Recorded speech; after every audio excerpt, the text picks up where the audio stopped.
Hello you Japanese-occupied Manchurians, and this is the Atago Tier 8 Premium Japanese Heavy Cruiser, and we're on the map Gold Harbor. This is a pretty decent game, but I really didn't want to sit around to record the best possible game that I could get in Atago. This is by far not it. But I really can't stomach playing Atago for too long before I get incredibly bored. So this is the one you're getting. And when I say I get bored of the Atago, I don't necessarily mean that it's a bad ship. It's not. It's actually very, very good. It's sort of the Mogami if the Mogami wasn't awful. I feel like that's a good way of putting it. Sort of the Mogami if the Mogami wasn't trash. But the Atago is itself a very, very good ship. Forward-firing torpedo arcs are quite unique on the Atago when it comes to other Japanese cruisers, with the exception of course, Furutaka. But it's kind of boring. And the reasoning comes down to the fact that Atago really doesn't take a lot of intelligence to do well in. It'll take a lot of intelligence to do extremely well in, but, you know, that's not really an unusual thing. It takes a lot of intelligence to do well in any ship, particularly well anyway. Unless it's the Conqueror, in which case if you play that, you can get out. But the Atago is a very simple ship. You fire your high explosive because it's the best in the game, pretty much. It's unbelievably good 8-inch HE. So you fire that at pretty much everything. And you use your torpedoes aggressively and consistently. And beyond that, you don't really care about a lot of things. You have, of course, got the standard Japanese trash anti-air, except on Atago, the complete ship meter for anti-air is turned up to 1,000,000,000%, and you will shoot down nothing. You'll actually see how many planes I shoot down at the end of this game, both of which I think were probably shot down by my 5-inch guns or my catapult fighters, because the light anti-aircraft guns are bad. They're so bad. Anyhow, I am top tier in this game. Obviously, that's a New Mexico over there. And we're just going to be engaging him with some long-range high explosive. He did put out fires from the dive bombers, so I'm pretty comfortable in setting him on fire again. I'm just letting him burn for a while. Pad some of those damage numbers. But the Atago, like I say, is a bit boring to me to play. It doesn't require a lot of experience or skill. And in my mind, the Atago has sort of been left behind as one of the first premiums that I ever actually purchased. And certainly a purchase I don't regret by any means. The Atago is a very, very powerful premium. And certainly, probably the best Japanese premium. Unless you're trading for battleships, obviously, in which case it's a bit shit and you probably want to get the key. But overall, if you're just looking for a Japanese premium that grinds good credits, this is probably the best one in the game. Aside from, you know, the Musashi, but Musashi's just an overpowered, except for the moment when it's trash, really, really expensive free XP ship that most people I would definitely advise not to give a shit about when you can just get the Yamato. But Atago is pretty good. Although, in my mind, it has been left behind in a world that consistently receives more powerful cruisers.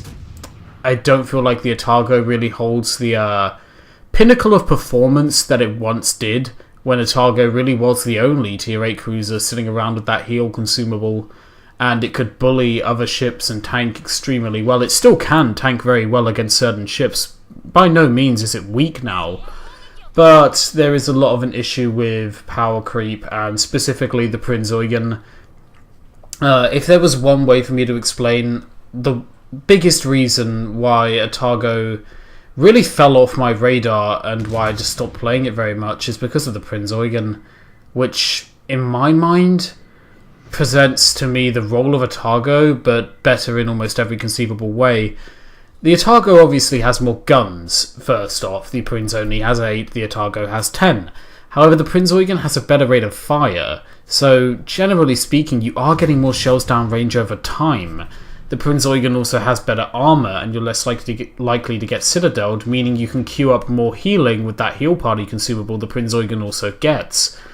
And the Prinz Eugen's torpedoes, while being short range, are still capable, and they do have better firing angles than the Atago. Like I said, the Atago does have forward firing torpedoes, but you're essentially relying on your forward launcher for that. Your rear launcher can still only launch to the arse end like all other Japanese cruisers. So if you really want the forward torpedo, 6 torpedo broadside type thing, you need the Prinz Eugen. And really the package that the Prinz Eugen is overall just makes me think that the Atago has perhaps been dethroned as the real ruler of the tier 8 cruiser premiums. Not that it's bad now, obviously, but there are tier 8 cruisers like the Prinz Eugen which are simply better. And with the Italian cruiser line likely to come, I think, don't quote me, by the end of 2018, or at least be announced as coming early 2019, by the end of 2018, we'll either see it by the end of this year, or it'll be coming sometime early next year. I'm pretty certain. We've certainly got enough Italian premiums at this point. But with the Italian line looking likely to come out soon as well, I feel like the Atago might once again fall behind even more. And that really isn't endemic of a problem with Japanese ships in general in World of Warships. A lot of them are falling behind in performance. The battleships, while still kind of gimmicky and hilarious when you citadel someone from 20 kilometers away, really have lost their flavour when you look at a lot of the more competent and capable battleship lines introduced lately. You got the Germans, they do the brawling far better. You got the British, who do the being annoying and skillless far better. And of course, the Conqueror is just the foil to every Yamato's plans. I'm turning away here, by the way. The Baltimore's really going to make me hurt, but I didn't have much of a choice. You can see 3 battleships pushing up the 4 line, and I wanted to support my cruisers there to make sure we don't get too overrun. But yes, the Japanese ships in general are being quite heavily power crept, and the Atago holds up better than most of them because of the aforementioned heel party, just allowing it to be better than Mogami. I did say Mogami earlier was a bit trash. It's not entirely, but certainly 203 Mogami is shit. The 155 Mogami, however, is still pretty capable, and I enjoy it well enough, but if it had the heel party that Atago has, I would be far more comfortable in it. Just because I know that I could get some of that damage back, assuming I don't get citadeled, which is basically every 20 seconds of your life in a Japanese cruiser. But yeah, the Atago holds up better than most, but do not go into this thing expecting the best ship for competitive battling. It's not terrible for it, but it really struggles compared to some of its newer competition. So I would recommend Prinz Eugen over Atago if you get the opportunity to get the Prinz. And of course, if you don't mind your premium ship being German as opposed to Japanese. But yeah, it's a bit disappointing. The Atago for so long was really the queen of cruisers at tier 8, and it was extremely feared. It still is feared, quite rightly so.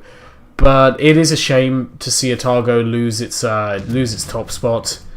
Atago certainly, I feel, deserves more love than it gets, and I really do wish that it could have all that love, but slowly but surely, the more power crept it becomes, the less and less I'm able to say, yeah, I recommend the Atago. As it is, a couple of months ago, I would have told you easily, yes, Atago over every other tier 8 cruiser premium. But of course, then the rebalancing of the Prinz and the Hipper happened, and I've already explained in the Prinz Eugen video exactly why I don't like the way that was handled. But when that rebalancing happened, I sort of went and looked at the Atago again to compare it in a lot of ways to the Prinz Eugen, which then of course became its greatest competitor, and it really doesn't hold up that well anymore. The Prinz is just better. And I know this commentary probably comes off a lot as me whining about the Atago, but my Norwegian comrade, Leasty Seal, did recommend that I take a look at the Atago and, give my thoughts about the ship, and that's really where I stand. It's not what it once was, but it's not by no means awful. It's just not as good as what it could have been had it not been so heavily power crept. You can still see the devastating power of the Atago HE here. I mean, I've already set 7 fires, and these things do so much alpha damage along with that incredible fire chance that they really are some of the best HE slinging guns in the game for a cruiser. But at the same time, the range, being Japanese, is extremely, extremely limited, and that can really get on your nerves when you're trying to engage tier 10 battleships, which of course, because this is a tier 8 cruiser, you'll be regularly doing. And that's another reason why I recommend Prinz Eugen above it. The range is simply better. I think it's a couple of kilometers better, actually. Don't quote me on that, because I can't be asked to go and check. I haven't got the game open right now. But the Atago has truly been outclassed in almost everything she was ever particularly amazing for, and that's sad. Because I still think it's good. It's just not different anymore. With the introduction of more cruisers with heal, the Atago doesn't feel special anymore. And like I said, that's a shame. I certainly wish the Atago still felt as special as it did once when you didn't have tier 8 cruisers with heals all the time and it was basically just Atago in Edinburgh. It felt more special, and I was furious that I didn't get the double strike there against the Edinburgh, but it is what it is. That's pretty much the nucleus of this game. Most of it's over now, but it does give me more time to talk about the Atago, which is really all I've been doing this entire time. I am sorry if you wanted more of a commentary on the game. I don't find Atago games all that interesting to talk about, so getting into it is kind of a challenge for me, but I'm more than happy to talk about my personal feelings on the Atago. You can take this as a review if you want. It's personally not as in-depth as I would like to make a review, and it doesn't go into all the time that I'd like to spend looking over the ins and outs of the ship, but if you wanted a quick review of Atago, well, here you go. She's still good. That's the best thing you can say about it. Still good. Not what it was. And you're looking at things like Baltimore as well now being dropped down to tier 8. Of course, Baltimore doesn't have the heal party it did at tier 9, but it's still an incredible competitor. And yet more ships that can really bully Atago even when it's in a complete down tier. This game I was top tier, and I did get bullied pretty heavily by this Baltimore. His good use of armor piercing made it extremely dangerous for me to show broadside, and in Atago you tend to show a lot of broadside to make sure you're not an 8-gun cruiser. That number 3 firing turret has a dodgy angle that turns you into an 8-gun cruiser more than a 10-gun cruiser a lot of the time, unless you're willing to show not an incredible amount of broadside, but more than you would usually be comfortable with. But yeah, there is one plane shot down there, and I am going to shoot one more down later on in this game with my catapult fighter, but the Atago's anti-air is just bad. There is a reason I spec into hydroacoustic on my Atago, which I think everybody should do. Unlike the Kronstadt, in which I recommend building entirely to buff your terrible anti-air, with the Atago, you're maneuverable enough that torpedo beating airdrop torpedoes really isn't all that hard, and the Atago tends to be somewhat ignored by the less intelligent members of the CV player base. A smart CV will know the Atago is just free XP and credits, but a badly played CV tends to ignore Atago quite a bit, unlike Kronstadt, so you don't really feel the need to buff your anti-aircraft guns too much to survive. Of course, in Kronstadt, you are the carrier's focused fire target, so I recommend getting all of the AA skills you can possibly get. Anyhow, the team's just taken out the Baltimore and the Prinz Eugen, which leaves us only with the Hiryu, the final ship on the team. And you're actually going to get to see some of how little Atago can do here against aircraft. These are Hiryu dive bombers. Yawning in the middle of a video is professional. I am tired, to my credit. I've only had about 2 hours sleep.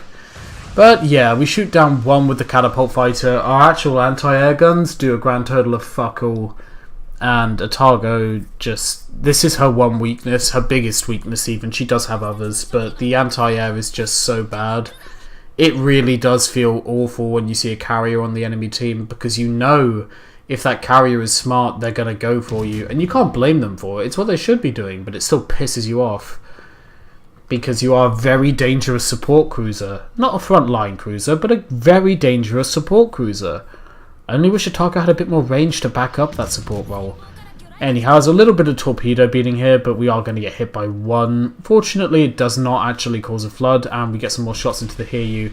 But that's pretty much the game at this point. An interesting conversation about the Atago as well, and I do hope that it wasn't too disappointing to hear me talk about the Atago far more than I was actually talking about the gameplay. Anyway, moving swiftly onto the results screen, we've got 144,700 damage with one singular kill, Dreadnought, Confederate, 11 fires, and of course a torpedo hit with a couple of planes. like I said a minute ago, this really isn't the best Atago game I could have shown you.